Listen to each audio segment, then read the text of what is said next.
بسم اللہ الرحمن الرحیم اللہم صلی علی محمد وعلی آل محمد وبارک وسلم رب اشرح لی صدری ویسر لی امری واحلل عقدۃ من لسانی یفقہوا قولی واجعل لی وزیرا من اہلی آمین یا رب العالمین۔ عزیز طلباء و طالبات، محترم حضرات خواتین، معزز اساتذہ کرام، السلام علیکم ورحمۃ اللہ وبرکاتہ۔ اللہ تعالیٰ کا فضل و کرم ہے کہ آج مطالعہ قرآن حکیم کے چوتھے حصے کی تکمیل کا موقع ہے اور آج کلاس نمبر 80 ہے جو ہم آپ کی خدمت میں پیش کر رہے ہیں۔ الحمدللہ یہ سلسلہ آن لائن کلاسز کی صورت میں بہت سے مقامات پر انڈیویجولی طلباء و طالبات اس کو یوز کرتے ہیں، اساتذہ اور ٹیچرز بھی، اور بہت سے لوگ آن لائن کورسز میں شرکت کرتے ہیں، اس کے علاوہ بھی یوٹیلائز کرتے ہیں تمام پہلوؤں کے اعتبار سے۔ ممکن ہے کسی کو کم وقت میں یہ پورا مکمل کرنے کا موقع مل رہا ہو، کسی کو زیادہ وقت میں، لیکن بہرحال اللہ تعالیٰ کا شکر ہے کہ آج ہم 80 کلاس نمبر 80 آپ کی خدمت میں پیش کر رہے ہیں مطالعہ قرآن حکیم کے چوتھے حصے کے تعلق سے، اور سورۃ الاحقاف کی آیات 29 سے 35 کا ہم مطالعہ کریں گے اور سورت کی بھی انشاءاللہ تکمیل ہوگی۔ دل فاؤنڈیشن کی جو شائع شدہ کتاب ہے اس کے صفحات ہیں 238، 239 اور 240۔ تو کلاس نمبر 80 اور سورہ احقاف کی آیات 29 سے 35 اور مطالعہ قرآن حکیم کے چوتھے حصے کا آخری سبق ہے۔ ہمیشہ کی طرح مقاصد مطالعہ، سب سے پہلے مقاصد مطالعہ جانتے ہیں، مندرجہ ذیل باتیں معلوم ہو جائیں۔ پہلی بات، سورۃ الاحقاف میں جنات کا کیا ایمان افروز واقعہ بیان کیا گیا، بہت پیارا ایمان افروز واقعہ ہمارے سامنے آئے گا انشاءاللہ۔ نمبر 2، جن کے معنی کیا ہیں، بڑا انٹرسٹنگ سوال ہے، جن کا مفہوم کیا ہے، اس کو بھی ہم جانیں گے انشاءاللہ۔ یہ نون کی تشدید کے ساتھ جنات والا وہ جن، اس پر ہم بات کر رہے ہیں، ٹھیک ہے۔ نمبر 3، قرآن حکیم سننے کے بعد جنات نے کیا طرز عمل اختیار کیا۔ انٹرسٹنگ بات ہے نا، قرآن کریم سنا ہے جنات، تو کس سے، ہم آپ کو آگے بتائیں گے انشاءاللہ۔ نمبر 4، اولو العزم رسولوں سے مراد کون ہیں، عالی ہمت والے رسول یہ کون ہیں، اس پر بھی انشاءاللہ تعالی ہم کچھ کلام کریں گے۔ یہ مقاصد مطالعہ ہوئے، آئیے چلتے ہیں سورہ احقاف کی زیر مطالعہ آیات کے ترجمے کی طرف۔ سب سے پہلے سورہ احقاف آیت نمبر 29۔ اعوذ باللہ من الشیطان الرجیم، بسم اللہ الرحمن الرحیم۔ وَإِذْ صَرَفْنَا إِلَيْكَ، اور یاد کیجئے جب ہم نے آپ صلی اللہ علیہ وآلہ وسلم کی طرف متوجہ فرمایا نفرا من الجن، جنات کی ایک جماعت کو، یستمعون القرآن، کہ وہ غور سے قرآن سنیں، فلما حضروہ، تو جب وہ ان کے پاس حاضر ہوئے، قالوا انصتوا، تو کہنے لگے کہ خاموش رہو، فلما قضی، پھر جب قرآن پڑھا جا چکا، ولوا الی قومہم، تو واپس آئے اپنی قوم کی طرف، منذرین، برے انجام سے ڈرانے والے بن کر۔ اگلی آیات سورہ احقاف آیات 30 اور 31۔ قالوا یا قومنا، انہوں نے کہا اے ہماری قوم، انا سمعنا کتابا، بے شک ہم نے ایک کتاب سنی ہے، انزل من بعد موسیٰ، جو موسیٰ علیہ السلام کے بعد نازل کی گئی ہے، مصدقا لما بین یدیہ، یہ تصدیق کرنے والی ہے ان کتابوں کی جو اس سے پہلے ہیں، یہدی الی الحق، ہدایت کرتی ہے حق کی طرف، وَإِلَىٰ طَرِيقٍ مُسْتَقِيمٍ، اور سیدھے راستے کی طرف۔ یا قومنا، اے ہماری قوم، اجیبوا داعی اللہ، تم اللہ کی طرف بلانے والے رسول صلی اللہ علیہ وسلم کی بات قبول کر لو، وآمنوا بہ، اور ان پر ایمان لے آؤ، یغفر لکم من ذنوبکم، وہ اللہ تمہارے گناہوں کو بخش دے گا، ویجرکم من عذاب علیم، اور دردناک عذاب سے تمہیں پناہ دے گا۔ اگلی آیات سورۃ الاحقاف آیات 32 اور 33۔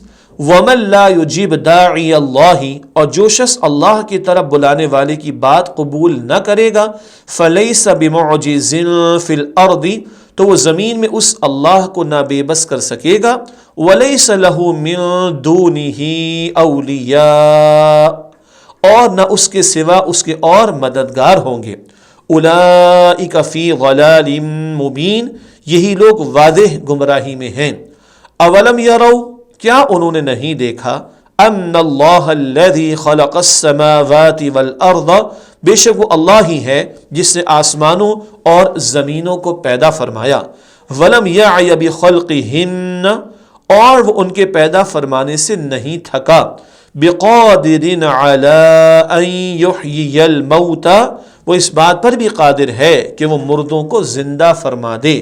بلا، کیوں نہیں، انہ علی کل شیء قدیر، بے شک وہ تو ہر چیز پر بڑی قدرت والا ہے۔ اگلی آیت، آیت نمبر 34، وَيَوْمَ يُعْرَضُ الَّذِينَ كَفَرُوا عَلَى النَّارِ، اور جس دن کافر پیش کیے جائیں گے آگ پر، أَلَيْسَ هَذَا بِالْحَقِّ، تو ان سے پوچھا جائے گا کیا یہ حق نہیں؟ قَالُوا بَلَا وَرَبِّنَا، وہ کہیں گے کیوں نہیں، ہمارے رب کی قسم یہ حق ہے۔ قَالَ فَذُوقُوا الْعَذَابَ، اللہ فرمائے گا تو چکھو عذاب کا مزہ، بِمَا كُنتُمْ تَكْفُرُونَ، اس کے بدلے جو تم کفر کیا کرتے تھے۔ اس کے بعد سورہ احقاف کی آخری آیت، آیت نمبر 35، فاصبر، تو اے رسول صلی اللہ علیہ وآلہ وسلم آپ صبر کیجئے، کما صبر اولو العزم من الرسل، جیسے عزم و ہمت والے رسولوں نے صبر کیا، ولا تستعجل لهم، اور ان کے بارے میں جلدی نہ کیجئے، کأنہم یوم یرون، گویا جس دن وہ اس قیامت کو دیکھیں گے، ما یوعدون، جس کا ان سے وعدہ کیا جا رہا ہے، لم یلبثوا الا ساعة من نہار، تو سمجھیں گے جیسے دنیا میں دن کی ایک ہی گھڑی رہے۔ بلاغ، یہ قرآن ایک عظیم پیغام ہے۔ فَهَلْ يُهْلَكُ إِلَّا الْقَوْمُ الْفَاسِقُونَ، تو اب وہی ہلاک ہوں گے جو نافرمان لوگ ہیں۔ یہ الحمدللہ آج کی زیر مطالعہ آیات کا ترجمہ ہوا مکمل۔ اب تشریح شروع کرتے ہیں سورۃ الاحقاف آیت نمبر 29 سے۔ وَإِذْ صَرَفْنَا إِلَيْكَ نَفَرًا مِنَ الْجِنِّ يَسْتَمِعُونَ الْقُرْآنَ فَلَمَّا حَضَرُوهُ قَالُوا أَنصِتُوا، اور یاد کیجئے جب ہم نے آپ صلی اللہ علیہ وآلہ وسلم کی طرف متوجہ فرمایا جنات کی ایک جماعت کو کہ وہ غور سے قرآن سنیں، تو جب وہ ان کے پاس حاضر ہوئے تو کہنے لگے کہ خاموش رہو۔ فَلَمَّا قُضِيَ وَلَّوْا إِلَىٰ قَوْمِهِمْ مُنذِرِينَ، پھر جب قرآن پڑھا جا چکا تو وہ واپس آئے اپنی قوم کی طرف برے انجام سے ڈرانے والے بن کر۔ یہ آیت نمبر 29 کا ترجمہ ہوا۔ آئیے اس کی تشریح کرتے ہیں۔ ایک ایمان افروز واقعہ، آیات 29 تا 32 میں جنات کا ایک ایمان افروز واقعہ بیان فرمایا گیا ہے۔ آیت نمبر 29 کا مطالعہ کر رہے ہیں، آیت نمبر 32 تک یہ واقعہ بیان ہوگا انشاءاللہ۔ بڑا عجیب اور خوبصورت اور عمدہ ایمان افروز واقعہ، جنات کا ایمان لانے کا بھی اور دین کے مبلغ بن جانے کا بھی۔ جن کے معنی ہے ہر چھپی ہوئی چیز، مختصر یہ کہ جن ایک پوشیدہ مخلوق ہے جس کی اصل آگ ہے۔ انسان مٹی سے بنائے گئے، جنات آگ سے بنائے گئے، یہ ہمارے علم ہے۔ اور شیطان کیا تھا؟ جنات میں سے تھا۔ تو جن کہتے ہیں مخفی چھپی ہوئی شے کو، جنات سے مراد وہ مخلوق جو پوشیدہ ہیں، ہمیں نظر نہیں آتے اور انہیں آگ سے پیدا کیا گیا ہے۔ شان نزول اس واقعے کے اعتبار سے حضرت عبداللہ ابن مسعود رضی اللہ تعالی عنہ سے روایت ہے کہ رسول اللہ صلی اللہ علیہ وآلہ وسلم وادی نخلہ میں نماز فجر میں قرآن حکیم کی تلاوت فرما رہے تھے۔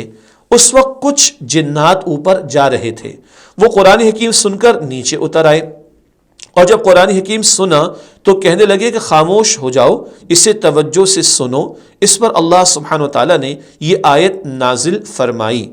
تو جنات سن رہے ہیں قرآن حکیم کی تلاوت کو، اور اصل میں معاملہ یہ ہوا کہ یہ تلاوت کون کر رہے تھے، ابھی تھوڑی دیر میں بات انشاءاللہ ہمارے سامنے آ جائے گی۔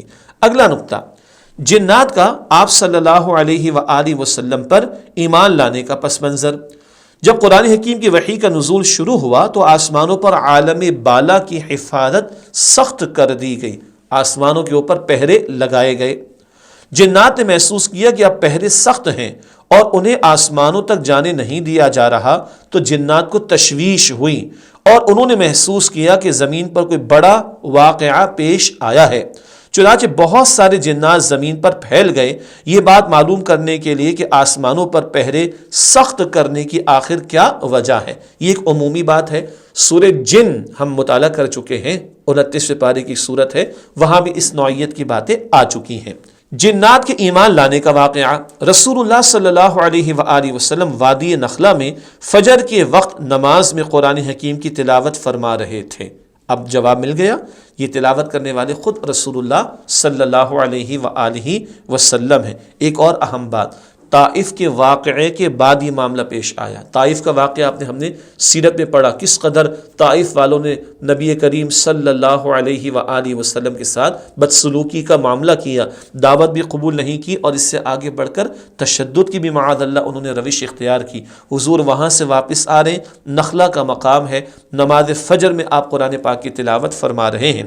اس موقع پر اللہ سبحانہ وتعالیٰ نے جنات کو آپ صلی اللہ علیہ وآلہ وسلم کی طرف متوجہ کیا، اور وہ آپ صلی اللہ علیہ وآلہ وسلم سے قرآن حکیم سننے لگے، اور اللہ سبحانہ وتعالیٰ کے فضل سے وہ آپ صلی اللہ علیہ وآلہ وسلم پر ایمان لے آئے۔ آپ صلی اللہ علیہ وآلہ وسلم کے نماز سے فارغ ہونے کے بعد جنات قرآن مجید سن کر اپنی قوم کی طرف لوٹ گئے، اور انہیں اللہ سبحانہ وتعالیٰ کے عذاب سے ڈرانے لگے اور اسلام کی طرف دعوت دینے لگے۔ سبحان اللہ، ایک مرتبہ کچھ آیات قرآن پاک کی سنی، ایمان بھی لائے ہیں یہ جنات، اور اپنی قوم کی طرف دعوت دینے والے بن کر لوٹے۔ ہم کتنا قرآن پڑھ رہے ہیں، پڑھ چکے ہیں، سمجھتے ہیں، سمجھ چکے ہیں، ہم کہاں کھڑے ہیں، اور جنات نے ایک مرتبہ سنا اور قوم کی طرف قرآن کے داعی اور مبلغ بن کر لوٹے ہیں۔ عملی پہلو، ادب قرآن کا ایک اہم تقاضا خاموشی سے تلاوت قرآن کو سننا ہے۔ انہوں نے ایک دوسرے سے کہا خاموش رہو، تلاوت سننے کا موقع تھا۔ جیسے کہ دوسری جگہ ارشاد فرمایا گیا ہے کہ جب قرآن کی تلاوت کی جائے تو غور سے سنو اور خاموش رہو تاکہ تم پر رحم فرمایا جائے۔ یہ بات سورہ اعراف کی آیت نمبر 204 میں آئی ہے۔ قرآن حکیم کو ادب اور خاموشی سے سننے کا مقصد یہ ہے کہ اس میں غور و فکر کریں اور اللہ سبحانہ وتعالیٰ کی رحمت و برکت اور تعلیمات سے مستفید و فیض یاب ہوں۔ قرآن پاک جب تلاوت کیا جائے تو طلب ہدایت کے ساتھ سنیں، توجہ سے سنیں اور فکر کریں تاکہ اس کی برکت اور تعلیم ملے، اس سے ہمیں ہدایت ہو سکے۔ مستفید اور فیضیاب ہونا فائدہ اٹھانے کو کہا جاتا ہے۔ تو یہ قرآن پاک کا ایک ادب، جنات نے بھی اس ادب کا اہتمام کیا۔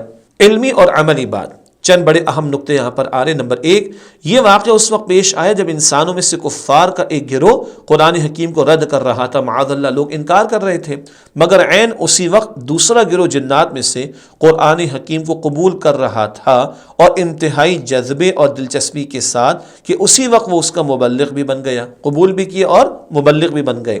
نمبر 2، جنات نے ایک مرتبہ قرآن حکیم سنا تو نہ صرف ایمان لے آئے بلکہ قرآن حکیم کے مبلغ بھی بن گئے۔ ہم پر قرآن حکیم کا کتنا اثر ہوتا ہے، ہمیں بھی سوچنا چاہیے اور اپنی اصلاح کرنی چاہیے۔ یہ بات پہلے بھی میں نے ذکر کی۔ نمبر 3، ایک طرف طائف والوں نے حضور اکرم صلی اللہ علیہ وآلہ وسلم کی دعوت کو رد کر دیا، تو دوسری طرف اللہ سبحانہ وتعالی نے جنات کو قبول حق کی توفیق عطا فرما دی۔ زمین پر انسان انکار کر رہے ہیں، زمین و آسمان کے رب نے جنات کو بھیج دیا، وہ قرآن پاک کو مان بھی رہے ہیں اور اس کے داعی بن بھی رہے ہیں۔ سبحان اللہ۔ ایک داعی دین کو استقامت کے ساتھ دعوت و تبلیغ کا کام جاری رکھنا چاہیے۔ اللہ سبحانہ و تعالی جہاں سے اور جیسے چاہے قبولیت کے لیے افراد عطا فرما دیتا ہے۔ آج ہم نے دین کی دعوت کا کام کرنا ہے، تبلیغ کا کام کرنا ہے، اللہ کے پیغام کو دوسروں تک پہنچانا ہے۔ ہم استقامت کے ساتھ یہ کام کریں۔ اللہ کہاں سے مدد بھیجے، کن لوگوں کے دلوں میں ڈالے کہ وہ قبول کر لیں، وہ اللہ کا کام ہے، اللہ کرتا رہے گا اپنا کام انشاءاللہ۔ یہ توفیق اللہ ہمیں عطا فرمائے کہ ہم اپنا کام کریں، اللہ تو اپنا کام کرے گا۔ اگلی آیت ہے سورہ احقاف کی آیت نمبر 30۔ قالوا یا قومنا انا سمعنا کتابا انزل من بعد موسیٰ، انہوں نے کہا اے ہماری قوم، بے شک ہم نے کتاب سنی ہے جو موسیٰ علیہ السلام کے بعد نازل کی گئی ہے، مصدقا لما بین یدہ یہدی الی الحق و الی طریق مستقیم، یہ تصدیق کرنے والی ہے ان کتابوں کی جو اس سے پہلے ہیں، ہدایت کرتی حق کی طرف اور سیدھے راستے کی طرف۔ قرآن حکیم سننے کے بعد جنات کا طرز عمل، قرآن حکیم سننے کے بعد جنات قوم میں واپس پلٹے اور اپنی قوم کو اللہ سبحانہ وتعالیٰ کے عذاب سے ڈرانے لگے اور انہیں اسلام کی دعوت دینے لگے۔ جنات نے اپنی قوم سے کہا کہ ہم نے کتاب سنی ہے جو حضرت موسیٰ علیہ السلام کے بعد نازل ہوئی ہے۔ اس سے معلوم ہوتا ہے کہ یہ جنات موسیٰ علیہ السلام کو مانتے تھے اور تورات کو مانتے تھے۔ اب قرآن پاک آ گیا، اس کو مان کر اپنی قوم کو دعوت دے رہے ہیں۔ یہاں قرآن حکیم کے کچھ اوصاف بیان ہوئے، اس کی صفات آئیے جانیں۔ قرآن حکیم کے اوصاف بیان کرتے ہوئے جنات نے اپنی قوم سے کہا کہ نمبر 1، قرآن حکیم پہلے نازل ہونے والی کتابوں کی تصدیق کرنے والا ہے۔ پچھلی کتابوں کی تصدیق کرتا ہے اور ان کتابوں میں تبدیلی ہوگی، ان کی اصل تعلیم اب قرآن حکیم میں محفوظ ہے۔ نمبر 2، وہ حق کی طرف رہنمائی دینے والا ہے، اللہ کی ذات الحق، اس کا کلام بھی حق ہے۔ نمبر 3، وہ سیدھا راستہ دکھانے والا ہے، یہی دعا ہم ہر نماز میں کرتے ہیں، اہدنا الصراط المستقیم، قرآن سیدھا راستہ دکھاتا ہے۔ سورہ احقاف کی اگلی آیت ہے آیت نمبر 31، جنات کا واقعہ جاری۔ یا قومنا اجیبوا داعی اللہ وآمنوا بہ یغفر لکم من ذنوبکم ویجرکم من عذاب علیم۔ اے ہماری قوم، تم اللہ کی طرح بلانے والے رسول صلی اللہ علیہ وآلہ وسلم کی بات قبول کر لو اور ان پر ایمان لے آؤ، وہ اللہ تمہارے گناہوں کو بخش دے گا اور دردناک عذاب سے تمہیں پناہ دے گا۔ یہ آیت نمبر 31 کا ترجمہ، اس کی تشریح کرتے ہیں۔ قوم کو دعوت۔ جنات نے اپنی قوم سے کہا کہ اے ہماری قوم، اللہ سبحانہ وتعالیٰ کی طرف بلانے والے پر ایمان لے آؤ اور ان کی بات مان لو۔ اگر تم ایمان لاؤ تو اللہ سبحانہ وتعالیٰ تمہارے گناہ بخش دے گا اور تمہیں دردناک عذاب سے بچا لے گا۔ ایک عملی پہلو اس حوالے سے، اس واقعے کے ذکر سے مقصود یہ تھا کہ جن لوگوں اور جن کی زبان میں کلام اترا اور جن کی اصلاح و احوال کے لیے اللہ سبحانہ وتعالیٰ کے رسول صلی اللہ علیہ وسلم نے دن رات تکلیف اٹھائی، وہ اس کلام کو سننے کے روادار نہیں تھے، بلکہ اللہ سبحانہ وتعالیٰ کے رسول صلی اللہ علیہ وسلم کے ساتھ نہایت بدسلوکی کا رویہ اختیار کرتے تھے۔ تو کفار کا ذکر ہے، مکے والوں کا بھی، طائف والوں کا بھی۔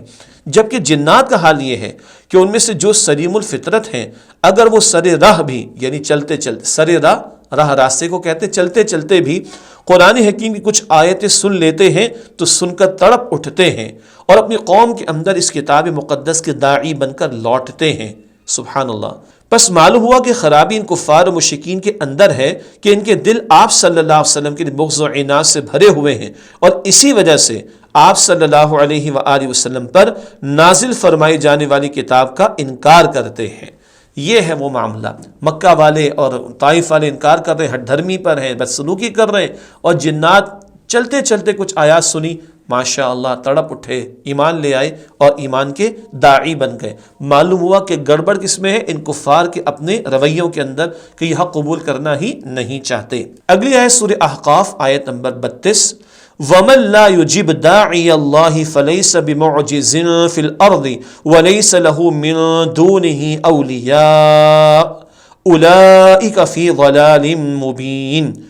اور جو شخص اللہ کی طرف بلانے والے کی بات قبول نہ کرے گا تو وہ زمین میں اس اللہ کو نہ بے بس کر سکے گا اور نہ اس کے سوا اس کے اور مددگار ہوں گے، یہی لوگ واضح گمراہی میں ہیں۔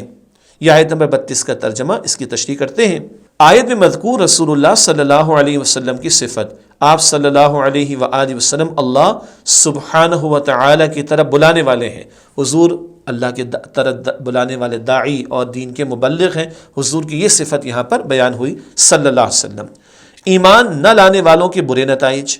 جنات نے قوم سے کہا کہ وہ نہ تو اللہ سبحانہ وتعالیٰ کی پکڑ سے زمین میں بچ سکیں گے اور نہ ہی ان کا کوئی مددگار ہوگا جو انہیں اللہ سبحانہ وتعالیٰ کے عذاب سے بچا سکے گا۔ اس آیت میں آپ صلی اللہ علیہ وسلم کی دعوت کو نہ ماننے والوں کے بارے میں فرمایا گیا ہے کہ یہ لوگ کھلی گمراہی میں ہیں۔ یہ ہے انکار کرنے والوں کے بارے میں جو برے نتائج کا ذکر کیا جا رہا ہے کہ یہ اللہ کی پکڑ سے بچ نہیں سکیں گے۔ قرآن سننے کا ذکر۔ جنات کا آپ صلی اللہ علیہ وسلم سے قرآن حکیم سننے کا ذکر سورۃ الجن میں بھی آیا ہے، اور سورۃ الجن کا مطالعہ ہم 29 پارے کی سورت پہلے کر چکے ہیں۔ اگلی آیت سورہ احقاف آیت نمبر 33 اولم يروا ان اللہ الذي خلق السماوات والارض ولم يعي بخلقهن بقادر على ان يحيي الموتى۔ کیا انہوں نے نہیں دیکھا کہ بے شک وہ اللہ ہی ہے جس نے آسمانوں اور زمینوں کو پیدا فرمایا اور وہ ان کے پیدا فرمانے سے نہیں تھکا، وہ اس بات پر بھی قادر ہے کہ وہ مردوں کو زندہ فرما دے۔ بلا انہ علی کل شیء قدیر، کیوں نہیں، بے شک وہ تو ہر چیز پر بڑی قدرت والا ہے۔ یہ آیت نمبر 33 کا ترجمہ، اس کی تشریح۔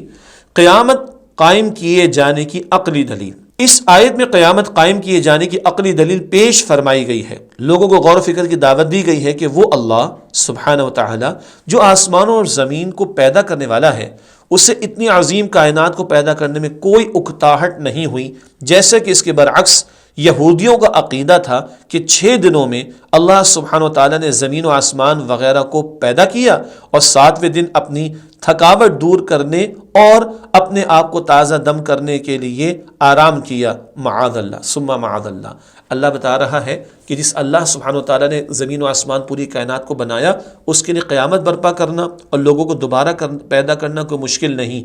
یہ یہود کا بگڑا ہوا عقیدہ، نصارہ کا بھی بگڑا ہوا عقیدہ کہ 6 دنوں میں اللہ تعالیٰ نے بنایا زمین و آسمان کو، پھر اللہ تھک گیا۔ معاذ اللہ ثم معاذ اللہ، یہ غلط بیانی ان لوگوں کی ہے اور انہوں نے اللہ کی کتابوں میں تبدیل کر کے بھی باتیں لکھ ڈالیں۔ ان کی محرف شدہ تورات میں درج ہے۔ محرف شدہ نیا لفظ آ گیا، تحریف کا لفظ سنا ہوگا، تبدیل کر دیا جانا۔ محرف شدہ جس کو تبدیل کر دیا، تورات اور انجیل اصل شکل میں تو موجود نہیں، انہوں نے گڑبڑ کر دی، اس میں تحریف کر دی، محرف شدہ تورات میں درج ہے۔ اس لیے کہ 6 دن میں خدا وند نے آسمان اور زمین کو پیدا کیا اور 7ویں دن آرام کر کے تازہ دم ہوا۔ معاذ اللہ۔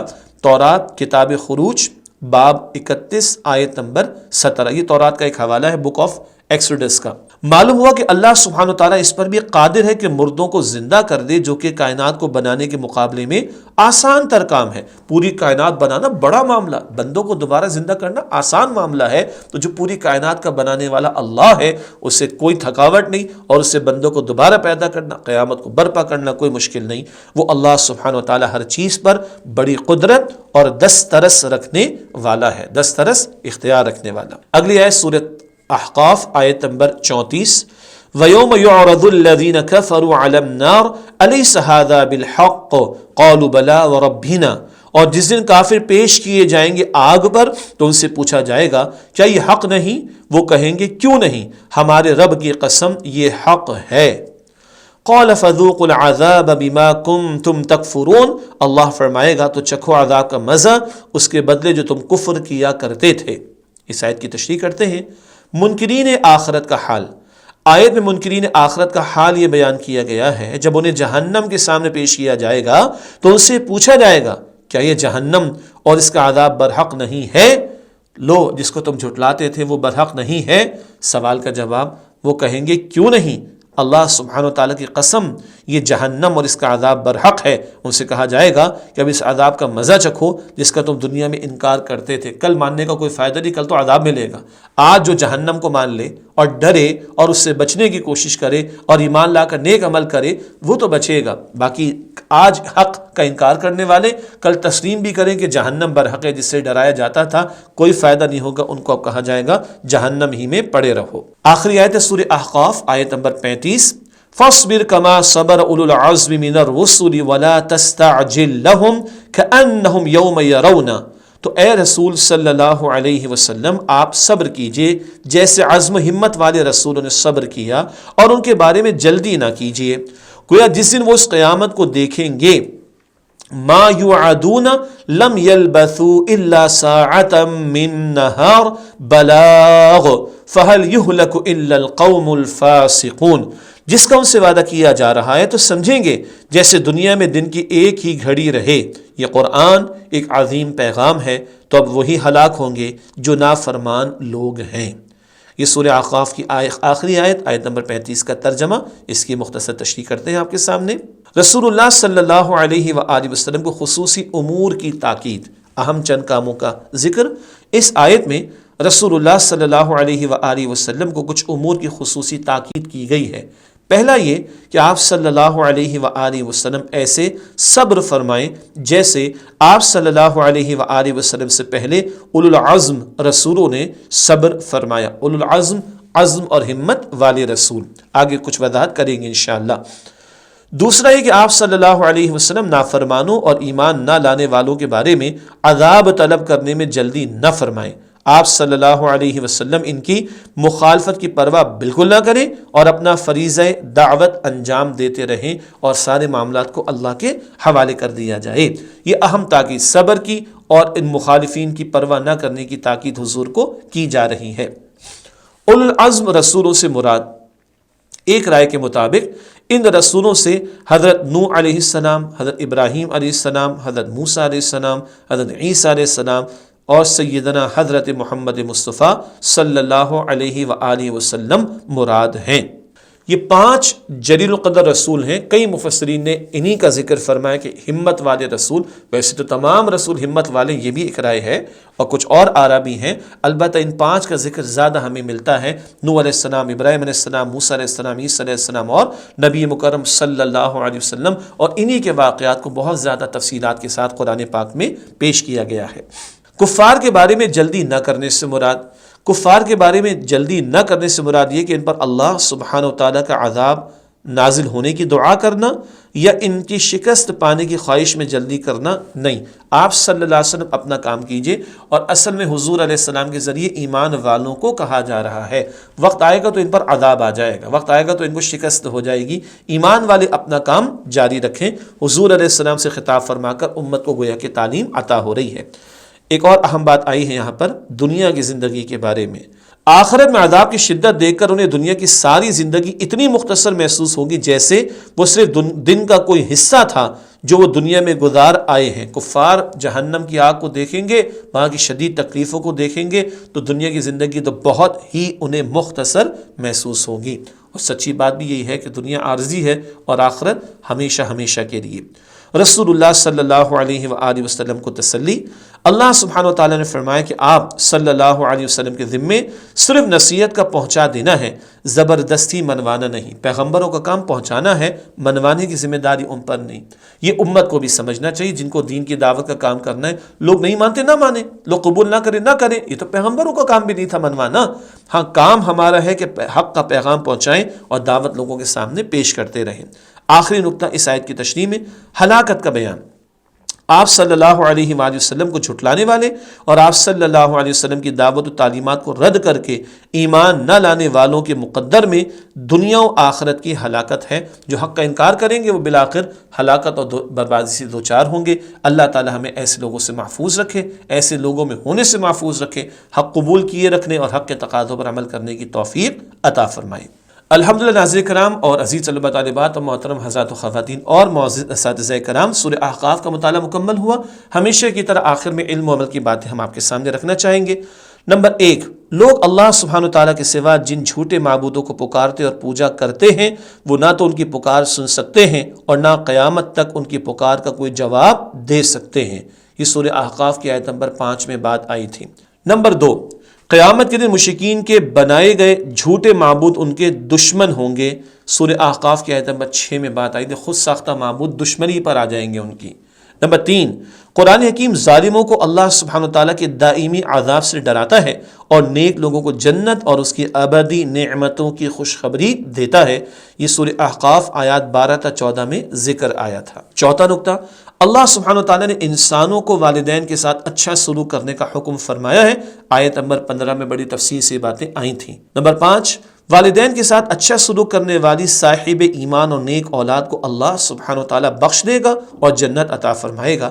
آیت نمبر 16 میں یہ بات آئی. اللہ ایسے ہی لوگوں میں ہمیں شامل رکھے. نمبر 6، آخرت میں اللہ سبحانہ وتعالیٰ کافروں کی نیکیاں قبول نہیں فرمائے گا، ان کی نیکیوں کا بدلہ دنیا ہی میں مل جاتا ہے. آیت نمبر 20 میں بات ہے. کوئی خیر کا بھلائی کا اچھا کام کر رہا ہے دنیا میں خوب مل جائے گا، آخرت میں ان کے لیے کافروں کے لیے کچھ نہیں، کیونکہ آخرت میں قبولیت اعمال کے لیے پہلی شرط ایمان ہے، وہ کافروں کے پاس ہے ہی نہیں. نمبر 7، قرآن حکیم حق اور سیدھے راستے کی طرف رہنمائی کرتا ہے. آیت نمبر 30 میں بات آئی. 8واں نقطہ علم و عمل کی باتوں کے حوالے سے، جب جنات نے نبی کریم صلی اللہ علیہ وآلہ وسلم سے قرآن مجید سنا تو نہ صرف وہ ایمان لے آئے بلکہ انہوں نے اپنی قوم کے پاس جا کر انہیں بھی ایمان لانے کی دعوت دی. آیت نمبر 31 میں یہ بات آئی ہے. 9واں نقطہ، ہمیں بھی عالی و بلند ہمت انبیاء کرام علیہ السلام کی اتباع کرتے ہوئے رائے حق میں آنے والی مشکلات پر صبر کرنا چاہیے. اللہ تعالی ہمیں پیغمبروں کے اسوہ پر عمل کرنے کی توفیق عطا فرمائے. آیت نمبر 35 میں یہ بات آئی. 10واں اور آخری نقطہ، آخرت میں اللہ سبحانہ وتعالیٰ کے عذاب کی شدت دیکھ کر لوگوں کو ایسا محسوس ہوگا کہ وہ دنیا میں ایک گھڑی سے زیادہ نہیں ٹھہرے. آیت نمبر 35، دنیا مختصر اور آخرت ہمیشہ کے لیے ہے. آخری آیت میں بات ہمارے سامنے آئی تھی. الحمدللہ ناظرین کرام، بلکہ عزیز طلباء و طالبات، محترم والدین، محترم اساتذہ کرام اور ہمارے دیگر ناظرین، اللہ کی توفیق سے مطالعہ قرآن حکیم کا چوتھا حصہ پائے تکمیل کو پہنچا. اللہ تعالیٰ مزید ہمیں برکت عطا فرمائے. آپ تمام اساتذہ کے لیے، والدین کے لیے، طلباء و طالبات کے لیے، فاؤنڈیشن ہمارے ادارے کے لیے، ہمارے ساتھیوں کے لیے دعا کیجیے۔ اللہ تعالی ہم سب کو قرآن پاک سے تعلق کی مزید مضبوطی عطا فرمائے، ہماری کوتاہیوں کو اللہ تعالی معاف فرمائے۔ اور چوتھا حصہ مکمل ہوا، انشاءاللہ آئندہ پھر 5ویں حصے کے ساتھ آپ کے سامنے حاضر ہوں گے۔ اللہ تعالی میری، آپ کی، ہم سب کی، تمام متعلقین کی، ادارے کے ساتھیوں کی اور تمام مسلمانوں کی مغفرت فرمائے، اور اللہ تعالی مجھے، آپ کو، ہم سب کو قرآن پاک سے تعلق کی مزید مضبوطی عطا فرمائے۔ انشاءاللہ پھر آپ سے اگلی کلاس، جو کہ پہلی کلاس ہوگی 5ویں حصے کی، پھر ملاقات ہوگی۔ اپنی دعا میں ہم سب کو یاد رکھیے گا۔ وآخر دعوانا الحمد للہ رب العالمین۔ السلام علیکم ورحمۃ اللہ وبرکاتہ۔